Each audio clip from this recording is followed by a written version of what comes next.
Erin Harrison coming to you from Cloud Expo at the Javits Center in New York City, and I'm joined today by Andy Land, who is the Vice President of Marketing for UnboundID. Welcome, Andy. Hey, thanks. I appreciate you guys stopping by our booth. We're excited to chat with you guys today.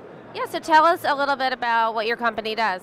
Sure. UnboundID is a maker of large-scale identity databases for, think about environments where you have lots of users, so your customers. So think about like your telecommunications vendors, financial services, the relationships you as a user have. They have to store all that data about you someplace. They store it in something like UnboundID. Okay, we were talking earlier about some major trends that you're seeing, in particular mobile and social, and there's a third one. Why don't we talk about those?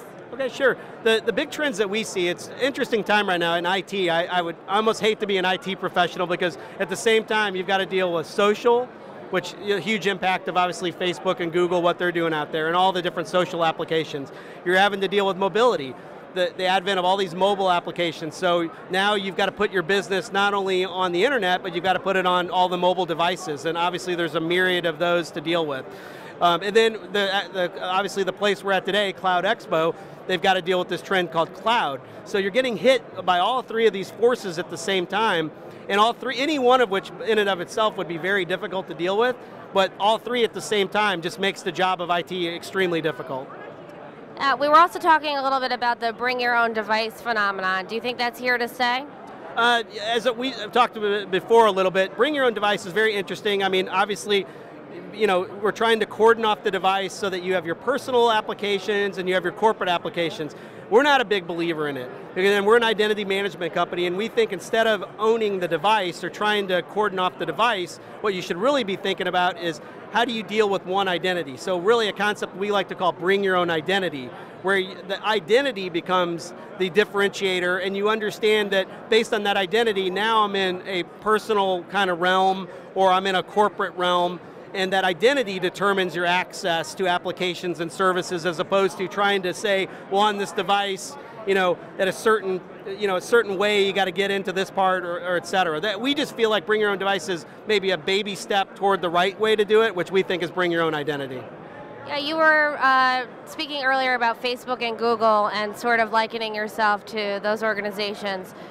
Let's talk about that a little bit more. Okay, sure. Well, I don't know that I'd ever liken ourselves to Facebook and Google because they're worth billions of dollars and we're not. It'd be nice to be up there with those guys today. What I think they're doing is what I was likening ourselves to, which is interesting. They have figured out that this identity data, profile data about users is highly valuable. I mean, what we found in the Facebook IPO is if you give your identity data, you trade your information in exchange for applications. And then what do they do with that data? They sell it to advertisers and other people, and they make a lot of money off that transaction. Google does the same thing. What we believe should happen is the user should be much more involved in that. It's not very transparent today. I mean, you sign these lengthy terms of service or privacy statements, you have no idea what they mean, you don't care, but you do care, because then later when you find out that your photos of you at the beach went someplace that you didn't like, then you're upset, and we see what happens with Facebook and Google. They say, oh yes, we shouldn't have done that, we won't do that again. We think there's a better way, where you get the user involved with real informed consent, with real consent around what they want you doing with their data, and we think there's an opportunity there, and we're trying to help people that are not Facebook and Google enter what we call the identity economy and be a part of this market where they take care of identity data in a trusted, respectful way for the user, and the user's involved. And what are you hoping to accomplish while you're here at Cloud Expo? At Cloud Expo, I mean, again, we need to be part of the conversation. Cloud is obviously one of the major trends that are going on. A lot of our customers today are the cloud software as a service guys. A lot of major telcos are our customers, and those guys, obviously cloud is a big trend for them, a big thing that they need to participate in. And again, we can help them with the security of identity data in their clouds and how to move data from enterprises that they deal with to their clouds. Okay, thank you very much, Andy. Great to meet you. Very nice to meet you. Take care.